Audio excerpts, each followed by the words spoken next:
You're listening to Eating for Eden, episode 34.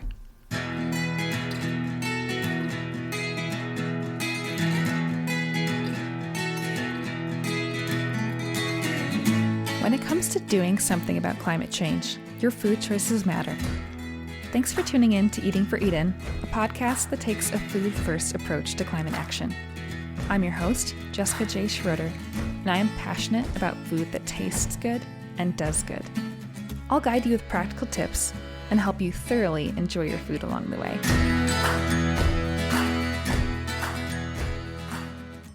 Welcome to the third and final episode in a brief series I've shared over the past few weeks. If you haven't heard the other two yet, don't worry. You can still listen through this one and then check out the others if you'd like afterward. The title of this episode, Those Who Can, Must, comes from Dr. Alan Flanagan, stated during our chat in episode 16. If you haven't heard that one yet, I highly recommend you give it a listen. Along with being well-versed in human nutrition, Alan likes to keep a pulse on the inequities in food access, conversations about food policy, and more, which I really appreciate. Such awareness is vital for keeping things in proper perspective. It's all well and good to care about one's own health, but to do so without recognition for how one's choices affect the world more broadly, people and planet, is a significant misstep. That phrase, those who can, must, has really stuck with me since our conversation because it recognizes that while we all need to band together to do what we can to mitigate the effects of climate change, not everyone is capable of making the same level of change. The phrase, those who can, must, reveals a two-sided coin that applies to those of us with a certain amount of agency.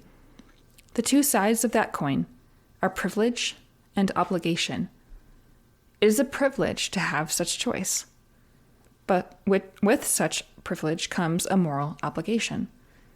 As much freedom as we may have to choose, and options of choice often abound, what we choose, when, how, etc., has impacts on the planet and on others. Employing a couple of synonyms here, we might call privilege ability, and we might call obligation responsibility. A few weeks back in episode 31, I introduced the idea of ability as responsibility. In the context of discussing increased meat consumption as a hallmark of wealthier countries, I posed the question, what if we flipped the script? Rather than seeing meat as a status symbol, something that people of means can afford and thus eat regularly, what if we saw our means as an ability to choose? And not only an ability, but a responsibility. Those of us privileged with the ability to choose what we eat each day have a moral obligation to make responsible choices. And what is the responsible choice? In short, to lower our contributions to climate change by choosing foods with a smaller environmental footprint. At the heart of the matter here are two facts. One, climate change doesn't affect us all equally. And two, we have differing levels of ability to take action. By and large, those who have done the least to contribute to global warming and thus climate change, the poorest and most vulnerable around the globe, are those who are and will continue to be hit the soonest and the hardest with climate change's effects. I talked more about this in episode 32, so I'll direct you there if you haven't listened to that yet. Globally, we need as much action as we can get, but not all people are able to contribute the same amount. We need to let go of a sense of fairness as a child might understand it, such as, it's not fair. I did more work cleaning up the toys than Johnny did. No, we need to put aside petty thoughts and think more in terms of a nuanced sense of justice. If we fail to act or fail to act enough, many will suffer as a result. And many are already suffering as a result of climate change. Let's not increase that number unnecessarily through neglect. It's fruitless to waste time considering who is most to blame and thus who bears the greatest responsibility, at least when it gets in the way of our own action. We do need to call people, especially businesses and governments, to account, but we as individuals and communities need to be acting at the same time, not merely waiting for someone else to do something. We're all experiencing the effects of climate change. The natural sciences don't play favorites. Regardless of whose fault it is, we are alive right now, and those of us with the ability to do something have a moral responsibility to. Those who can, must. So in this episode, and in the whole of this podcast, really, who am I saying should focus on changing their diets to being more plant-based? Those who have the ability, and thus the responsibility, to choose such a dietary pattern. That means those in more developed, more affluent populations. Those who typically, or always, have choice over what they eat day to day. For those of us who fit this description, foods with large environmental footprints, which is most animal foods, ought to be seen as more occasional rather than staple items. I've heard journalist and activist George Monbiot talk about beef as being a luxury item, especially grass-fed beef, which uses more natural resources than conventional. I think that's a fabulous way to shift one's mindset, honestly. As I've said before, I'm not saying everyone needs to become vegan, quote unquote. 100% plant-based isn't really the point. If you want to and can, please do. But if you don't want to kiss beef goodbye for good, what if you shifted to thinking about it like a nice bottle of wine or that favorite restaurant you splurge on for a special occasion? If you like it that much and want to keep it in your life, treat it like the luxury item that it is. If it costs the planet so much more to produce, then we should feel that weight as well.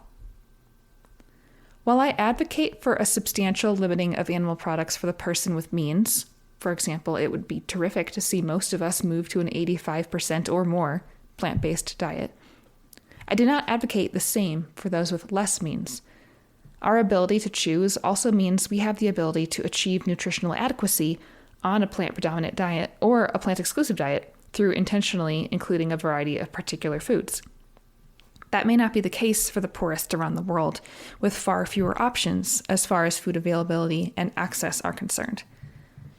For example, for the poor rural farmer subsisting on only a handful of crops year-round, modest amounts of meat and dairy could provide a range of beneficial nutrients that they need to avoid malnourishment. But if you live within a mile or two of a well-stocked grocery store and can afford to choose what you make for your daily meals, it is your responsibility to care for your global neighbor by decreasing your consumption of animal products and thereby decreasing your environmental footprint. While modest amounts of animal products may mean the difference between malnutrition and adequate nutrition for the poorest around the globe, those of us with the means to choose arguably don't require animal products for adequate nutrition.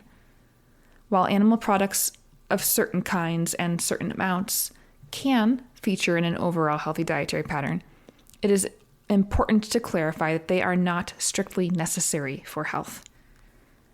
To restate once again, those who have the means to make individual decisions that reduce their environmental footprint have the moral obligation to do so. Those who can, must. Practically then, what is the person with means to do?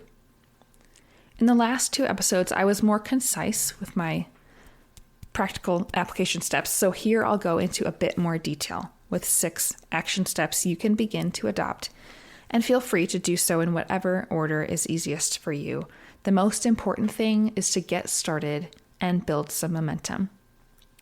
Tip number 1, swap out meat for protein-rich and umami-rich plants, such as tofu, beans, lentils, and mushrooms.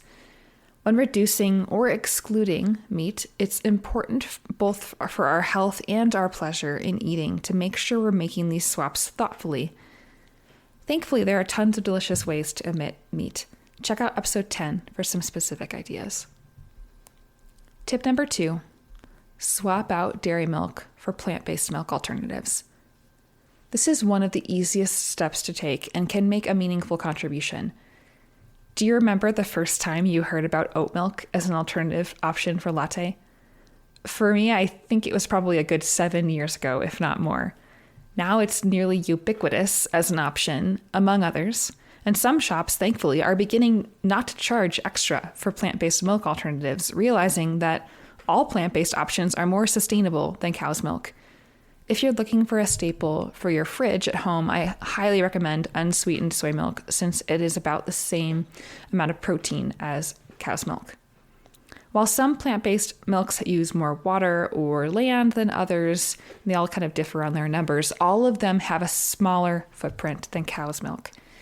Check out the chart from Our World in Data in the show notes if you'd like a quick visual comparison. It's quite powerful. Tip number 3, reduce your intake of high dairy emitters like cheese and work in some nut and tofu-based swaps. In case you think I'm out to steal away the fun and joy of your life, I didn't say give up cheese forever. Even I haven't done that, at least not yet. But I eat it very rarely. Cheese used to be a part of my diet daily. Now the amount is probably about once a month, if not once or twice a quarter. The point is, cheese is a high emitter as far as dairy foods are concerned. And compared to meats, it's higher than farmed fish, pig meat, and poultry. While I'm not necessarily advocating to eat more farmed fish, pig meat, and poultry instead of cheese, I think we'd all do well to reduce these higher emission foods in general. It just gives a bit of a picture of the size of cheese's impact. By all means, continue to enjoy cheese on occasion if you'd like, but start to ask yourself if it's really necessary. Can you get by without it or with less? And what about consuming it on fewer occasions, treating it more as a luxury item rather than a staple? For cheese swap ideas and a walkthrough of some recipes, see episode 21, linked in the show notes. Tip number 4, emphasize abundance of plant foods. If you're a regular listener, this concept of emphasizing abundance will be familiar to you. In essence, rather than focusing on what you, quote, can't or shouldn't eat, focus on enjoying a wide variety of delicious plant-based foods. Just like boundaries can actually sharpen and guide one's creativity, there's something about focusing on enjoying plants that opens up a whole new world of pleasure in food. Practically, this might look like considering the proportion of foods on your plate at each meal. Prioritize filling up your plate with lots of beautiful plants. Fruits, vegetables, whole grains, legumes, nuts and seeds, fresh herbs, spices. And there will be less room for animal products. You'll naturally crowd them out by having an abundance mindset. Tip number 5, take it one step at a time. There is power in reducing. Not only are you beginning to vote with your dollars at the grocery store and your favorite restaurants, but you're also helping your palate adjust. Remember that perfection isn't the goal. I discussed this in episode 2 if you'd like a fuller treatment. Also recall that taste is habit. See episode 4. I am not advocating an overnight shift to 100% plant-based eating. That's not sustainable. Take it at your own pace, but still aim to make increasing progress over time. And finally, tip number 6, as I said back in episode 32, talk about it. Talk with others about the changes you're making and why it matters to you. Don't worry about having all the scientific facts together. Start with a personal story. Connect on a heart level about your why, rather than feeling like you need to convince someone with facts. And there you have it. 6 approachable steps we can all begin to take today to fulfill our moral obligation, the responsibility wedded to our ability to make choices about what we eat. If you have the ability to do something, you have the obligation to. Those who can, must. If you have questions or topics you'd like me to address here on Eating for Eden, I'd love to hear from you. Send an email to edenandme@substack.com. And if you've been enjoying this podcast, please consider leaving a review. It's a great help for getting these important words out to others. And if you want recipes, check out edenandme.com, where you can find a variety of delicious, healthy recipes to bring what you're learning into the kitchen. Finally, become an email subscriber on Substack to have a new podcast episode delivered directly to your inbox. If you appreciate the work I'm doing and want to support the show, you'll also have the option of becoming a paid subscriber. That's all for now, friends. Until next time, be well.